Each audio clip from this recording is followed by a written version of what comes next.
Hi, I'm Mark Rossano, founder and CEO of C6 Capital Holdings, coming to you from Primary Vision Network. So hopefully you enjoyed my time on Bloomberg Middle East. I was asked to do a quick TV spot for about 2 minutes. I can give you the breakdown. It was likely on the EIA show. I covered a lot of that same data, but always trying to get out there and promote what we're doing and how we're doing it.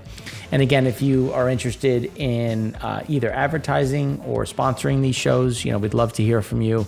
And then obviously it's only about $500 a year to sign up for not only our long form stuff, but also our short form articles. So with that being said, we're jumping right into our macroeconomic geopolitical show. So we're going to break it into our normal 5 segments. We're going to talk about how the IMF took some of their global GDP estimates higher, even though we're seeing, again, additional slowdown in the PMI side. And the question is, when you look at some of the increases, are they factoring in some of these perceived slowdowns? Do they see the consumer getting, or at least kind of flatlining here? And those are going to be some of the key pieces we want to look at. Then we're going to talk about in the segment 2 how the Fed hiked rates again. Don't think anybody was really surprised by that, but why we do think we'll get one more, and what we're going to talk and why we think that. Then we're going to look at some of the U.S. leading indicators, which are a bit mixed. That's a good and bad thing. So some of it is negative, some of it is positive. We want to go through, all the different pieces of the good and the bad. Then we're going to look at the ECB. They took rates up again, very much expected, but the data has worsened a bit more. We want to go through that. And then my favorite topic, China. So China promised more stimulus. It was a big word salad. I went through it. Trivium went through it, and I have some of their quotes, some of my quotes. So we'll kind of go through what that looks like. If it'll actually happen. If so, how. For those that have been following us, we went through it in detail on the last 2 econ shows. And then we also did a deep dive on that in our last, I think, 2 or 3 insights. We had some very in-depth Chinese data. So again, to get access to that, it's just $500 a year.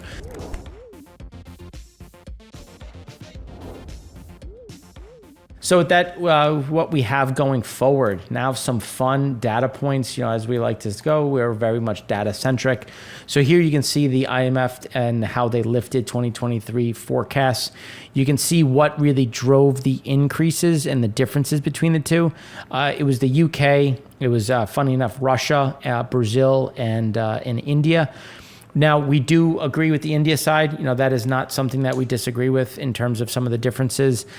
They took up some of the euro area. We do disagree with that, and we'll talk about why we disagree with that the most. China is the one where, for those that have been following us, that's where we see some of the biggest overhang and why we think that's going to continue to move lower. You can see it went from 5.2%, and we think it's going to struggle to even break 5%. Then when you look at Brazil, it's interesting because they took Brazil higher. We don't really disagree with that. They've done a very good job on obviously the crude front, but also managing and actually moving into an account surplus. So there's not much that we would say on the Brazil side. They took Russia higher. Okay. I just, it is what it is. I disagree with it, but again, they are creating a very good baseline that I get to sit here and pick apart. I wasn't the one going through and building it. We do build our own models, our own assessments, but it's always kind of good to see where they are and how we differ. So we do think that the world is not going to be as rosy as they have it. But as we were saying, it's not that we're seeing an extreme collapse either. And that's one of the what we keep trying to drive home and reiterate. It's not that the world is immediately going to grow at -5%. It's that we're going to get to this point of really slow, slightly negative growth and then bump along those levels. We did a report, or I should say, I'm doing a report on one of the portfolio companies that we own, Celtech. And we're doing the sustainability report for them. And it was interesting because I was pulling up a lot of the data on malnutrition. Over 3 billion people are malnourished. We're close to over 800 million that are in severe starvation. We'll have some of that data in next week's econ show, just because I have to finish assembling it. But it's very interesting because when you have that kind of backdrop, and a lot of that is accounting to income struggle, especially with inflation. There's more and more stress when you look at some of the different levels, and there's no real charts, but I'm just going to read from this. So grain prices could rise up to 15% from the Black Sea deal pause. The IMF was stating, and unfortunately for India, you're starting to see more and more pressure from the India side when you start looking at cereal shortages and other shortages, where they're expecting about an increase of about 15% into India with the end of the deal. Realistically, and this is something which I thought was interesting to see, that you had a decline in wheat prices by $40, and the headlines read because there were no new attacks on Ukrainian infrastructure.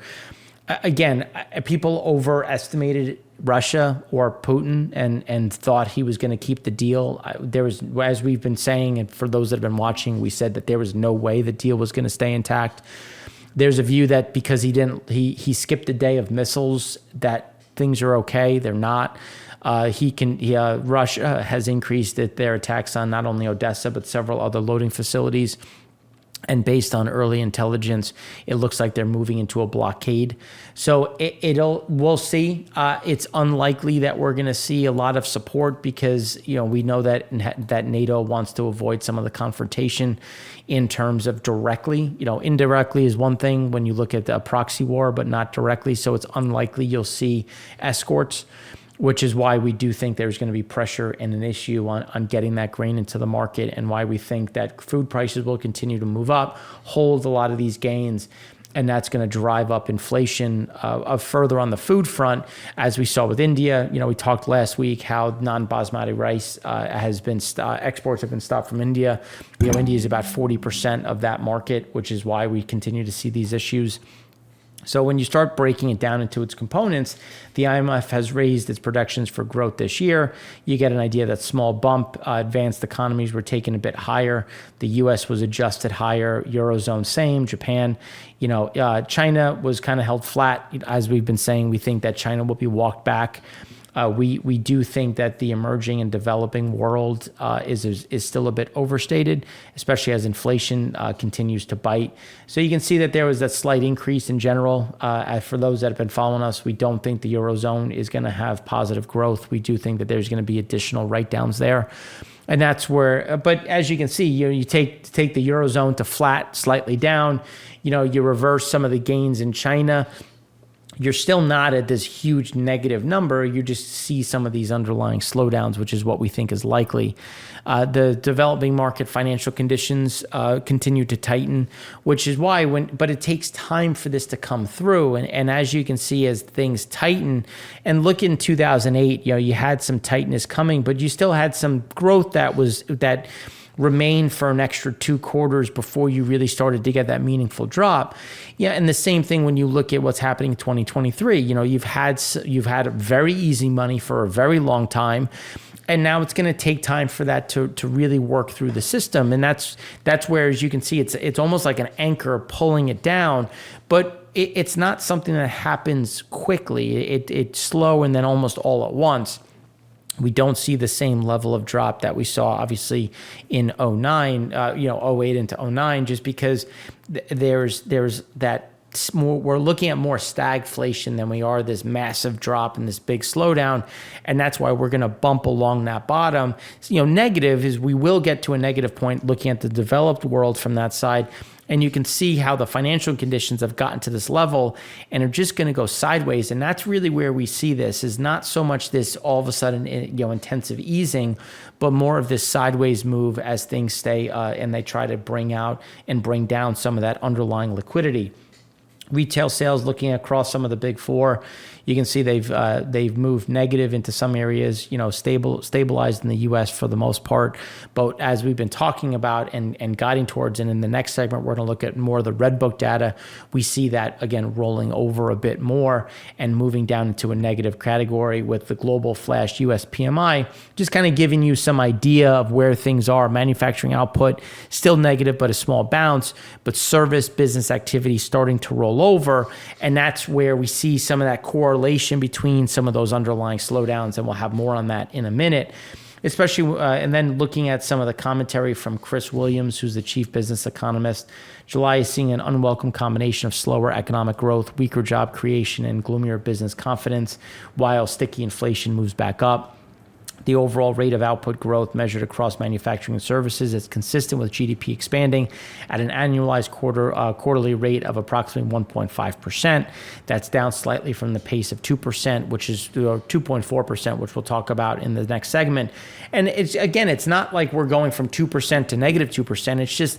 It's this nagging slowdown, and it's really all going to be pinned to services, because services has been in expansion, and that's where we're going to see some of the biggest slowness. The stickiness of price pressures, meanwhile, remains a major concern, which is something that we continue to see in general. Manufacturing PMI had that pop from 62.2 estimate to 49, where services PMI missed. Estimate was at 53, came in at 52, which is, again, why we see some of that movement. And as the U.S. being the largest economy in the world, largest buyer, is why we see some of that downside. Looking at the G4, the flash PMI output and prices versus monetary policy, July flash PMI data signaled the further slowdown in growth across the four largest developed world economies, and then the upturn was the weakest since February. Data split by sector highlighted a third consecutive monthly contraction in output at goods producers. Meanwhile, service sector activity cooled to a 5-month low. And again, that's the pull that we see to the downside. So even though we got this bump, it's like, well, monetary tightening is continuing. We can make an argument, is the Fed done? Is the Fed going to do one more? But I think people are starting to recognize that the Fed, even if they're done, we're not getting a cut this year. So that's where there's that additional pressure point, which we think is being not appreciated to the degree it should be when you're looking at some of those expansions. And then the Eurozone weighed on overall performance of the G4 by registering the steepest deterioration in performance. The remaining economies, except for Japan, pointed to softer expansion in output in July. On the prices front, both the Eurozone and the UK flash data signaled softer rates of uptick in the selling price, still expanding, but at a slower pace.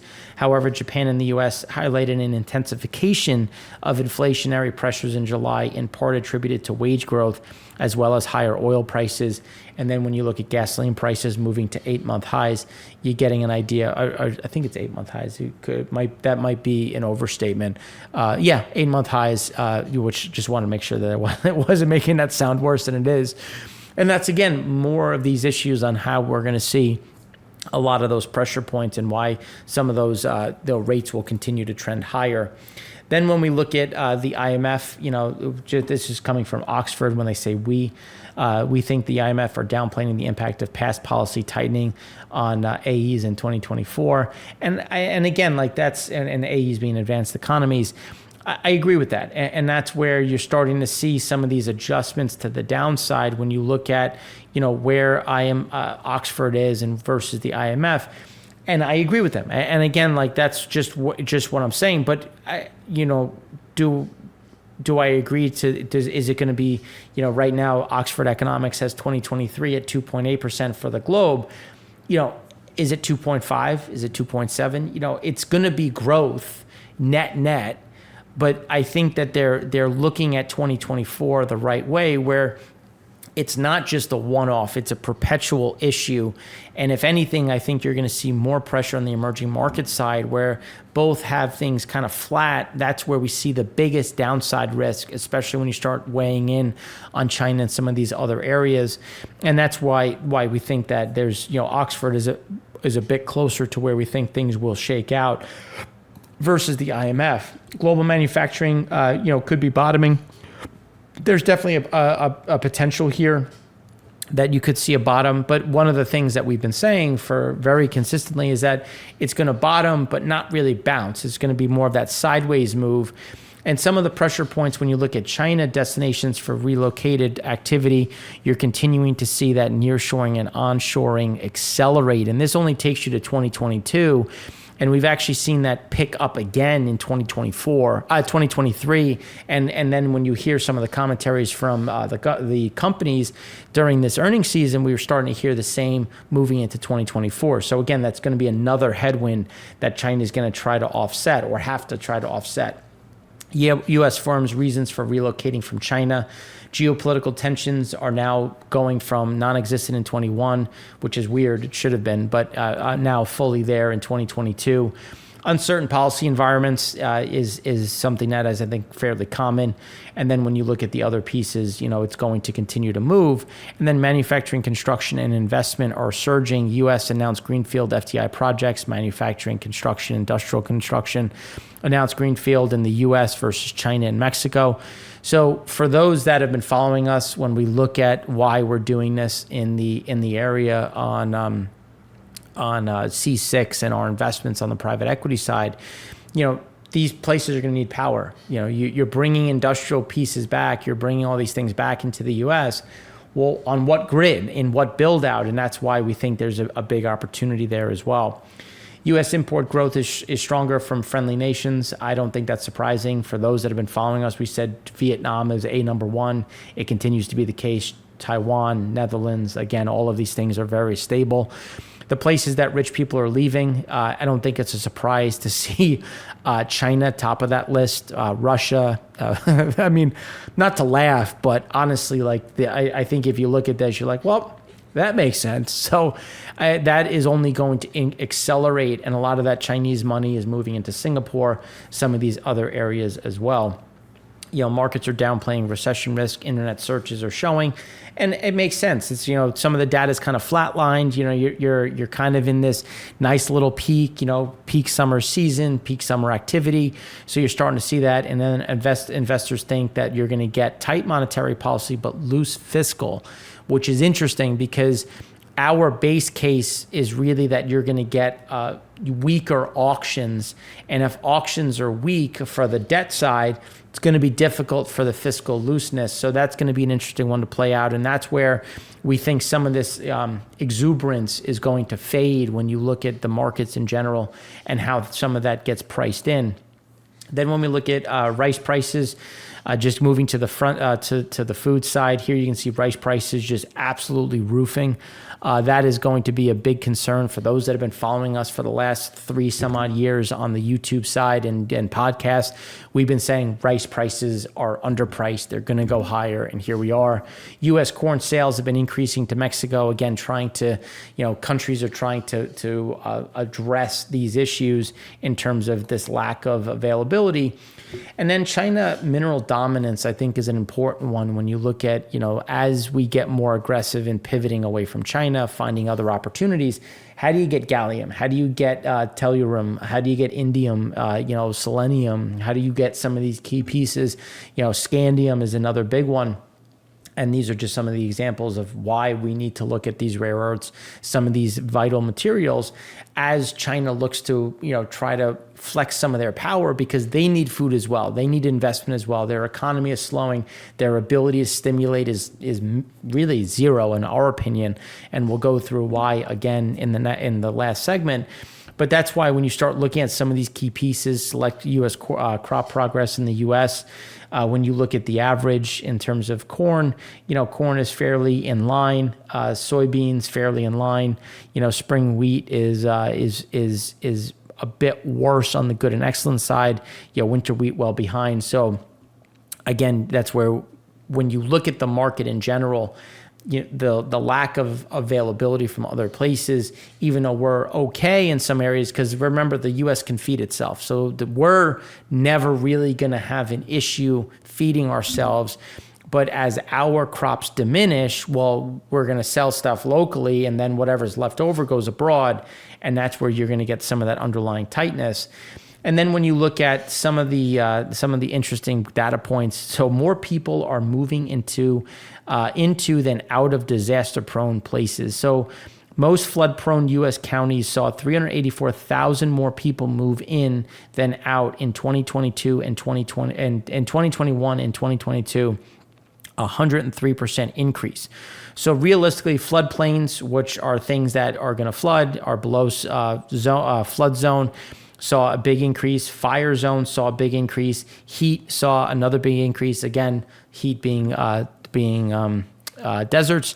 So when people sit there and say, "Oh my God, all these people got damaged from the flood," it's like, well, how many people are moving into, you almost double people in flood zones, fire zones, heat zones. So if you have more people in a desert, they're going to consume more water, which is going to stress water assets bigger. And again, that's why you have to put this all into context when you're looking at what's happening on a global footprint, especially in the US. So that's what we have for you on that intro piece. In the next segment, we're going to go deeper into what happened with the Fed and some of those rate hikes and some of that data going forward.